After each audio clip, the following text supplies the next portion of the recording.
ಕಡಿಮೆ ಸಿಬಿಲ್ ಸ್ಕೋರ್ ನಿಂದ ಸಾಲ ಕ್ರೆಡಿಟ್ ಕಾರ್ಡ್ ಅಪ್ಲಿಕೇಶನ್ ರಿಜೆಕ್ಟ್ ಆಗ್ತಾ ಇದೆಯಾ? ಇನ್ನು ಮುಂದೆ ಆಗಲ್ಲ. SBM Z ಕ್ರೆಡಿಟ್ ಕಾರ್ಡ್ ಬಳಸಿ ಈಸಿಯಾಗಿ ಕ್ರೆಡಿಟ್ ಸ್ಕೋರ್ ಅನ್ನ 750 ಗಿಂತ ಜಾಸ್ತಿ ಮಾಡ್ಕೋಬಹುದು. ಇದೊಂದು FD ಆಧಾರಿತ ಕಾರ್ಡ್. UPI ಬಳಸಿ ಕ್ರೆಡಿಟ್ ಕಾರ್ಡ್ ಬ್ಯಾಲೆನ್ಸ್ ಅನ್ನ ಖರ್ಚು ಮಾಡಬಹುದು.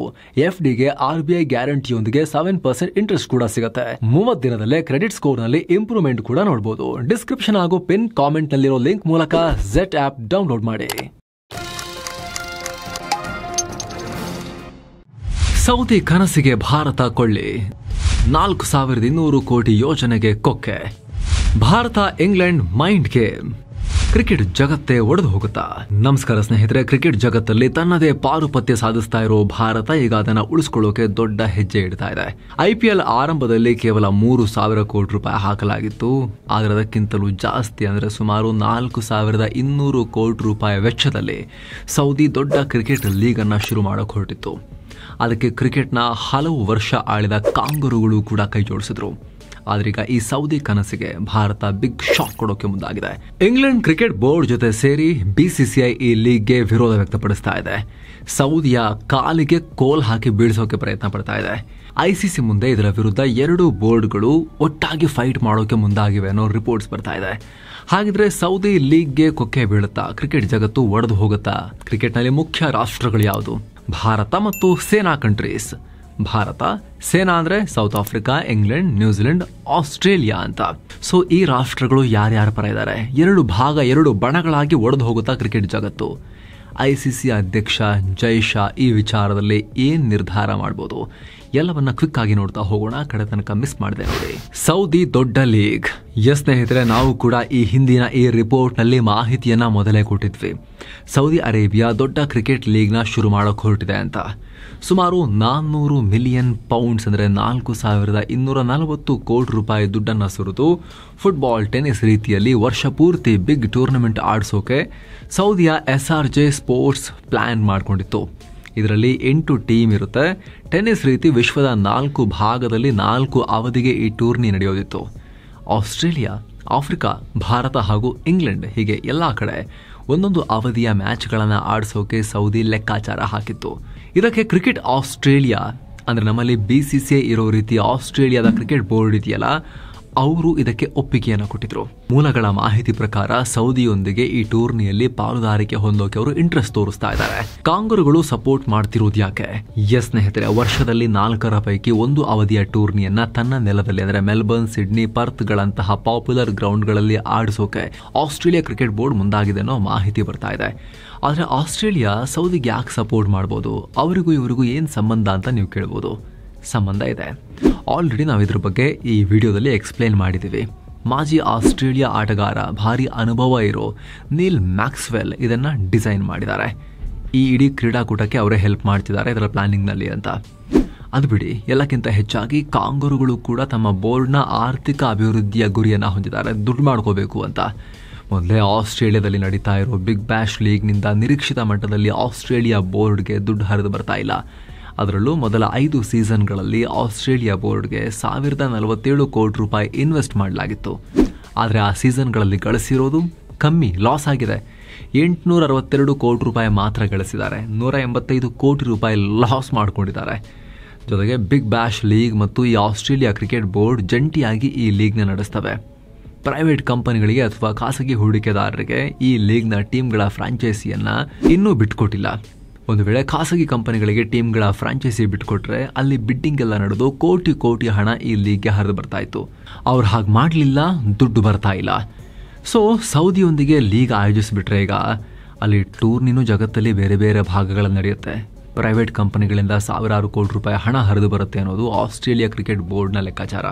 ಜೊತೆಗೆ 1000 ಕೋಟಿ ರೂಪಾಯಿ ವೆಚ್ಚದಲ್ಲಿ ಈ ಟೂರ್ನಿ ಆಯೋಜಿಸಿ ಸಕ್ಸಸ್ ಕಂಡ್ರೆ ಅದರ ಕ್ರೆಡಿಟ್ ನಮಗೂ ಸಿಗುತ್ತೆ.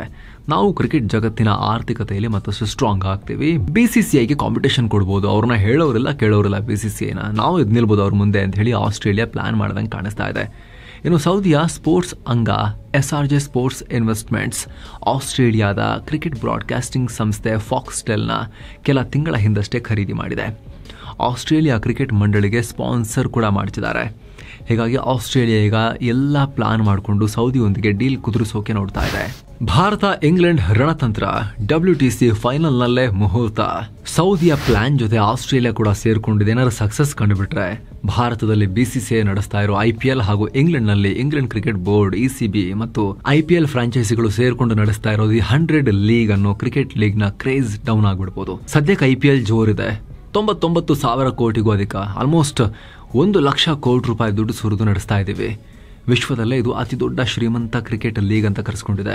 ಇದೇ ಕಾರಣಕ್ಕೆ ಆಸ್ಟ್ರೇಲಿಯಾದ ಬಿಗ್ ಬ್ಯಾಶ್ ಲೀಗ್, ಪಾಕಿಸ್ತಾನದ PSL, ಸೌತ್ ಆಫ್ರಿಕಾದ SA20 ಲೀಗ್ ಬಿಟ್ಟು ಅದಕ್ಕೆ ಪ್ರಯಾರಿಟಿ ಕೊಡದೆ ವಿದೇಶಿ ಆಟಗಾರರೆಲ್ಲ ಹಣದ ಹೊಳೆ ಹರಿಯೋ IPLಗೆನೆ ಮಹತ್ವ ಕೊಡ್ತಾರೆ, ಭಾರತಕ್ಕೆ ಬರ್ತಾರೆ. ಆದರೆ ಸೌದಿ ಬಂದು $1 ಬಿಲಿಯನ್ ಲೆಕ್ಕದಲ್ಲಿ ದುಡ್ಡನ್ನ ಸುರಿದು ವಿಶ್ವದ ಬೇರೆ ಬೇರೆ ಕಡೆ ನಡೆಸ್ತೀವಿ ಅಂತ ಹೇಳಿ ಗ್ರ್ಯಾಂಡ್ ಆಗಿ ಪ್ಲಾನ್ ಮಾಡಿದ್ರೆ, ಸ್ಟಾರ್ ಆಟಗಾರರನ್ನೆಲ್ಲ ಎಳ್ಕೊಂಡ್ರೆ, ಜನರ ಮನಗೆಲ್ಲುವಲ್ಲಿ ಯಶಸ್ವಿ ಆಗಿಬಿಟ್ರೆ BCCI, ECB ಎಲ್ಲರಿಗೂ ಪೆಟ್ಟು. ಜೊತೆಗೆ ಸೌದಿ ಲೀಗ್ ಬಂತು ಅಂದ್ರೆ ವಿಶ್ವದ ಬೇರೆ ಬೇರೆ ನಗರಗಳ ಹೆಸರಲ್ಲಿ ಬರುತ್ತೆ ಅವಾಗ ಫ್ರಾಂಚೈಸಿ.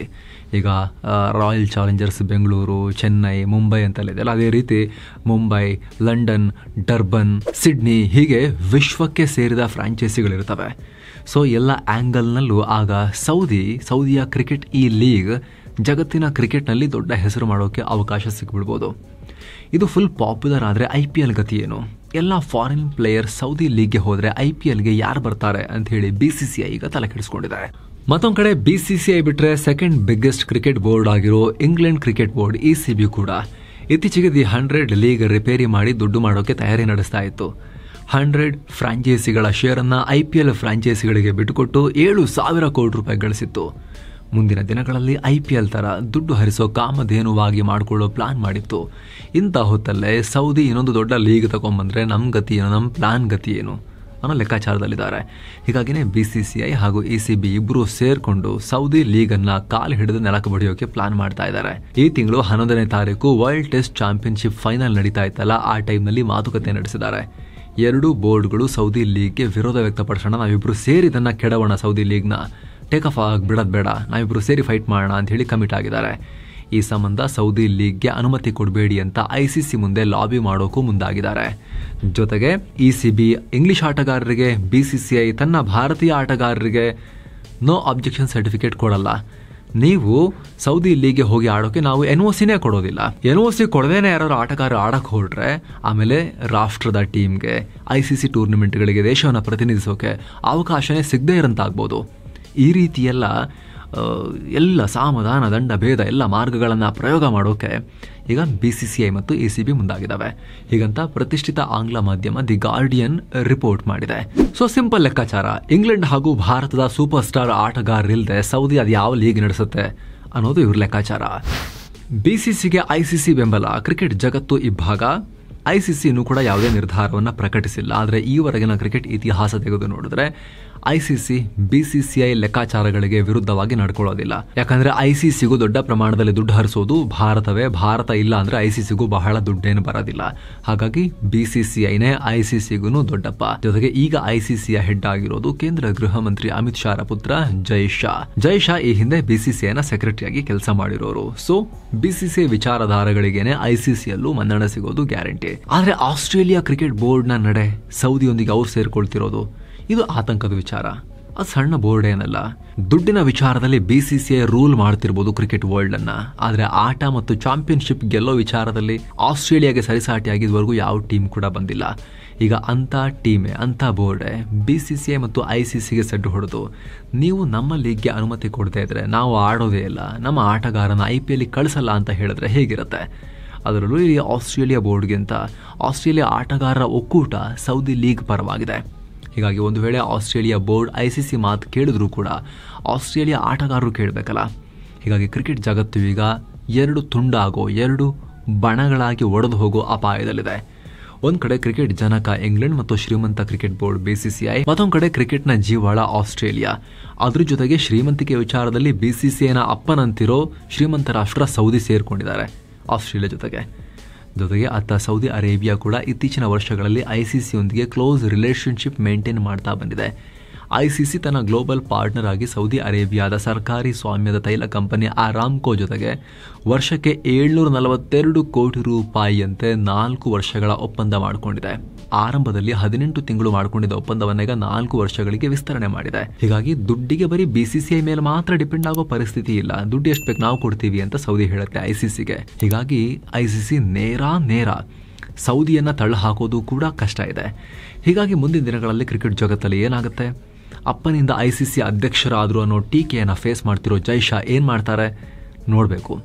ನಿಮಗೆ ಅನಿಸುತ್ತೆ ಕಾಮೆಂಟ್ ಮಾಡಿ ತಿಳಿಸಿ. ಮತ್ತೆ ಭೇಟಿ ಆಗ್ತಿರೋಣ. ನಮಸ್ತೆ.